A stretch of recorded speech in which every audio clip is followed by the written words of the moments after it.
जय शिवराय. मी पांडुरंग कदम. एक चॅनल आहे मराठी महाराष्ट्र म्हणून, त्याच्यामध्ये संग्राम नावाचे या ठिकाणी व्यक्ती आहेत आणि ते व्यक्तींनी असं टॅगलाईन टाकलंय की मनोज जरांगे पाटील यांचं आरक्षण म्हणजे त्यांचा जो आरक्षणाचा जो लढा आहे आता ती गुंडाळण्याची तयारी सुरू झालेली, अशा प्रकारची टॅगलाईन टाकून त्या ठिकाणी त्यांनी एक व्हिडिओ बनवलेला आहे.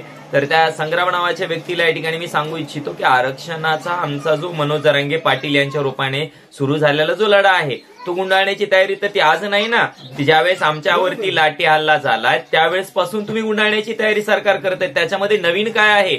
आणि तुम्ही जे वक्तव्य करत आहात की मनोज जरांगे पाटील यांच्या विरोधात मराठा समाजातीलच व्यक्ती समोर येत आहेत, त्यांचे सहकारी त्यांच्या विरोधामध्ये स्टेटमेंट देत आहेत, तर त्याचा आम्ही तीळ मात्रही विचार करत नाही. आणि जे काही आमच्या मनोज जरांगे पाटील यांच्या विरोधामध्ये स्टेटमेंट करणारे व्यक्ती आहेत ते फक्त तुमच्या चॅनलवरती आलेले आहेत, बाकी कुठंच आलेले नाहीयेत. काय जाणू आम्ही तुमचं काय केलंय संग्राम साहेब, तुमचं मला माहिती नाही की तुम्ही आमच्या एकदम मराठ्यांच्या पाठीमागं या ठिकाणी हात धुवून लागलेला आहेत, पूर्वीपासून लागलेला आहेत आणि पुन्हा बोंबलतात की मग माझ्या मला धमक्याच येत आहेत, मला मेसेजेस येत आहेत, मला कोणी नाव ठेवण्याचाच प्रयत्न करत आहेत. तुम्ही वागतात तसं तुम्हाला रिप्लाय येईल ना समाजामधून. जर तुम्ही चांगलं वागलात तर तुम्हाला रिप्लाय सुद्धा समाजातून चांगलंच येणार. तुमचे 90% व्हिडिओ जे आहेत ते मराठा समाजातल्या विरोधामध्ये असतात आणि त्यामुळे त्या पद्धतीचे फोन कॉल सुद्धा या ठिकाणी तुम्हाला येतात. तर राहिला प्रश्न तुम्ही जे म्हणतात की काही व्यक्ती मनोज जरांगे पाटील यांच्या विरोधामध्ये स्टेटमेंट्स देत आहेत, तर आम्हाला काहीही फरक पडत नाही. मनोज जरांगे पाटील हे गोरगरीब मराठ्यांना न्याय मागण्यासाठीचं काम करतायत. त्याच्यामधले आमच्यातले 2-4 जण आमच्या विरोधात गेले तर आम्हाला काहीही फरक पडत नाहीत. आणि जे कोणी मराठा आरक्षणाच्या विरोधात गेले ते तुमच्या चॅनलवरती येतात, बाकी अन्य ठिकाणी कुठेही जात नाही, हेही तितकंच खरं आहे. ज्यांना कोणी कुत्रही चरित नाही अशाच लोकांना या ठिकाणी तुम्ही तुमच्या चॅनलवरती आणण्याचं या ठिकाणी काम करत असतात. आणि आता एवढा मोठा समाज आहे, त्याच्यामध्ये 4-2 जणांचं मतमतांतरे असू शकतात, त्याच्यात काही वावगी गोष्ट म्हणजे त्याच्यामध्ये काही अशी मोठी गोष्ट नाहीये.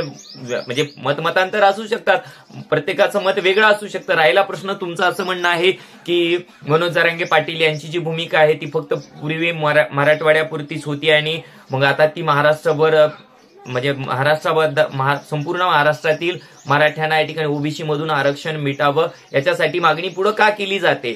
तर तुम्ही म्हणतायत ना त्याचं उत्तर ना मनोज जरांगे पाटील देत आहेत ना मराठा समाज देत आहेत, तर मी देतो त्याचं उत्तर तुम्हाला लय त्या प्रश्नानं झोप येत नाहीये ना, त्या प्रश्नाचं उत्तर मी देतो. जरी मागणी म्हणजे बऱ्याच तज्ञांचं असं म्हणणं आहे की महाराष्ट्रापुरतीची जी मराठवाड्यापुरतीची जी मागणी आहे ती आजच पूर्ण होऊ शकते, मग महाराष्ट्रभर मागण्याची गरज काय आहे. तर आम्ही सकल मराठा समाज पूर्वीपासून आम्ही मराठवाड्यापुरत्या मराठा समाजाचा विचार करत नाही, तर सकल मराठा समाज म्हणजे या महाराष्ट्रामध्ये असणाऱ्या संपूर्ण मराठा समाजाचा विचार करतो. सगळ्यांना न्याय भेटला पाहिजे म्हणून आमची मागणी फक्त मराठवाड्यापुरती न ठेवता आम्ही संपूर्ण महाराष्ट्रापुरती या ठिकाणी ती मागणी ठेवत आहोत आणि तीच मागणी आमची शेवटपर्यंत राहील. आमच्या आंदोलनामध्ये फूट सुद्धा पडलेली नाही, आंदोलन गुंडाळण्याची सुद्धा गोष्ट नाहीये. गावोगावी या ठिकाणी महाराष्ट्रातील प्रत्येक गावामध्ये मुंबईला जाण्याची तयारी सुरू झालेली आहे. कोणीही बोलू द्यात, कुणी याचिका टाकू द्यात. याचिका हेमंत पाटील यांनी टाकलेली आहे. तुम्ही म्हणतायत अमित पाटील, त्या अमित पाटीलचं नाव कशाला बदनाम करतात बिचाऱ्याचं. तो अमित पाटीलने याचिका टाकलेली नाही तर ती हेमंत पाटलाने या ठिकाणी याचिका टाकलेली आहे. त्यांना मुंबईतील मुंबईकरांची खूप काळजी आणि त्या काळजीपोटी या ठिकाणी त्यांनी याचिका टाकलेली आहे. मुंबईमध्ये असंख्य प्रश्न आहेत जे रखडत पडलेले आहेत, त्यांच्याबद्दल हेमंत पाटलांना काय बोलायचं नाहीये. परंतु मुंबईमध्ये जेव्हा मराठी आरक्षणाच्या मागणीसाठी या ठिकाणी ज्यावेळेस मुंबईला आगेकूच करतात त्यावेळेस मात्र त्यांना मुंबईची काळजी लागते. त्याबद्दल सविस्तर मी व्हिडिओ बनवलेला आहे माझ्या युट्यूब चॅनलवरती, या ठिकाणी आपण तो पाहू शकता. पुन्हा दुसरा राहिला प्रश्न सदावर्तीची काय अवकात आहे. त्या सदावर्ती अवकात नसला, भो करणारा भोकणारा कुत्रा आहे आणि तो कुत्रा कोणाचा आहे, कोणी पाळलेला कुत्रा आहे हे सगळ्या दुनियेला माहिती आहे. त्यामुळे सदावर्ते असतील, हेमंत पाटील असतील, हे स्पॉन्सर केलेले लोक आहेत, त्यांना कोणीतरी पुढे केलेलं आहे, त्यांचा आम्हाला काही फरक पडत नाही. राहिला प्रश्न अजितदादा पवार यांचा, तर अजितदादा पवार त्यांचं काम करतायत, आम्ही आमचं काम करत आहोत. आमचा लढा हा गोरगरीब मराठ्यांचा लढा आहे आणि अजितदादा पवार हे प्रस्थापित श्रीमंत, गर्भश्रीमंत राजकारणी, धूर्त राजकारणी खानदानातले आहेत. त्यामुळे आम्हाला त्याचा काही फरक पडत नाही. आरक्षण आमच्या गोरगरिबाच्या मराठ्यांच्या लेकरांना पाहिजे आणि त्याच्यासाठी आम्ही जीवाची बाजी लावायला सुद्धा या ठिकाणी तयार आहोत. आम्ही कायदा हातात घेणार नाहीत, कायद्याला अधीन राहून, घटनेला अधीन राहून, घटनेचा सन्मान करून या ठिकाणी मुंबईच्या दिशेने निघणार आहोत. मग तुम्ही काय मुलायजा ठेवायचा नाही ठेवायचा तो त्यांचा प्रश्न आहे. शासन करते ते आहेत, ह्याचं नियोजन कसं करायचं ते काम त्यांचं आहे. पुन्हा दुसरी महत्वाची गोष्ट आहे की मागणी चुकीच्या पद्धतीने होती. मागणी चुकीच्या पद्धतीने नाही, मागणी अगदी रास्त पद्धतीने आहे. आम्ही जे आरक्षण मागत आहोत ते संविधानात मध्ये संविधानाच्या ज्या तरतुदी आहेत त्याच्यामध्ये बसूनच या ठिकाणी आम्ही मागत आहोत. आमची मागणी अगदी रास्त आहे, पण या राज्यकर्त्यांना हा विषय व्यवस्थितपणे हाताळता येत नाहीत आणि म्हणून या ठिकाणी हा सगळा प्रश्नचिन्ह निर्माण होत आहे. आणि सगळी महत्वाची गोष्ट, मराठी मुंबईमध्ये येतात त्याच्यासाठी कोणाचंच पोट दुखायला नाही पाहिजे आणि त्यातल्या त्यात आपल्यासारख्या न्यूज चॅनल सारख्याचं तर बिलकुल दिसायलाच नाही पाहिजे, म्हणजे दुखायलाच नाही पाहिजे, पण तरी सुद्धा आपलं पोट दुखतंय म्हणून या ठिकाणी आम्हाला हा व्हिडिओ बनवावा लागत आहे. आणि राहिला प्रश्न या ठिकाणी आंदोलन गुंडाळण्याची, तर आंदोलन गुंडाळण्याची बिलकुल तयारीचा काही विषय नाहीये. गावागावातील मराठा समाज या ठिकाणी पेटलेला आहे आणि लाखोच्या संख्येनं मराठा बांधव या ठिकाणी 20 तारखेला आंतरवाली सराटीवरून मुंबईच्या दिशेने निघणार आहेत. ही गोष्ट 100% खरी आहे. आणि तुम्ही म्हणतायत, खरं तर तुमचे धन्यवाद व्यक्त करायला पाहिजे की तुमच्यासारखी व्यक्ती जर अशी भाषा करत असेल तर जे आमचा थोडासा गाफील राहिलेला मराठा समाज जे कोणी तयारी करत नसतील किंवा असं विचार करत असतील की आपण 20 तारीख जवळ आल्यानंतर पाहू, असे मराठा समाजातील लोक या ठिकाणी निश्चितच तुमच्यासारखे लोक बोलले तर या ठिकाणी निश्चित जागा होतील आणि मुंबईच्या दिशेने या ठिकाणी लाखोच्या संख्येने निघतील, याच्यामध्ये तीळ मात्र या ठिकाणी शंका नाही.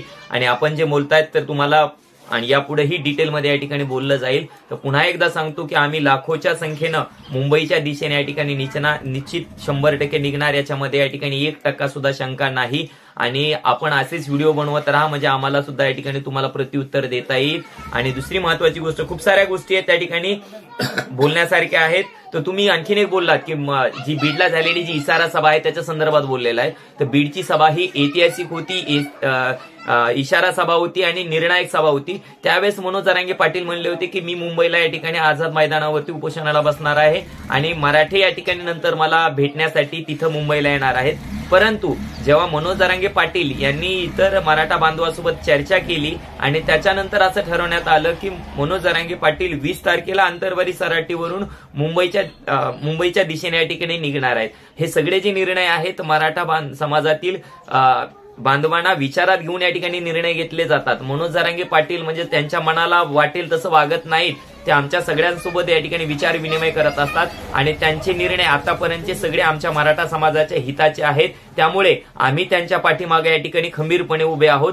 तुमच्यासारखे काहीही म्हणले तर काही फरक पडत नाही. तुम्ही म्हणता की मनोज जरांगे पाटील कोणाचं ऐकतच नाही, ते कोणाचा विचारच करत नाहीत, असं बिलकुल नाही. ते आमच्या सगळ्यांसोबत विचार विनिमय करतात.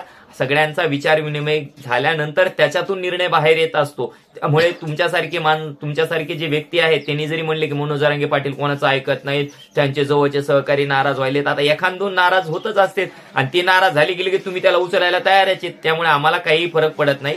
आता प्रत्येकाची मनधरणी करता येणं शक्य नाहीये. प्रत्येकाचे विचार वेगळे असू शकतात. बऱ्याच आमच्या मराठा बांधवांचं असं म्हणणं आहे की मराठवाड्यापुरती आपली पहिली मागणी आहे तर ती आपण पूर्ण करून घेऊयात. परंतु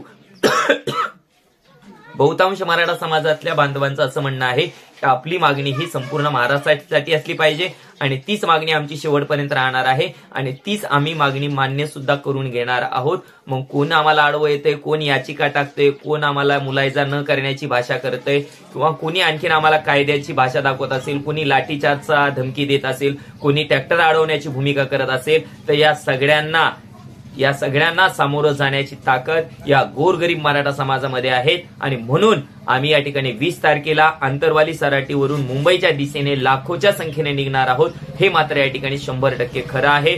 तूर्तसा थांबतो. जय जिजाऊ, जय शिवराय, एक मराठा लाख मराठा.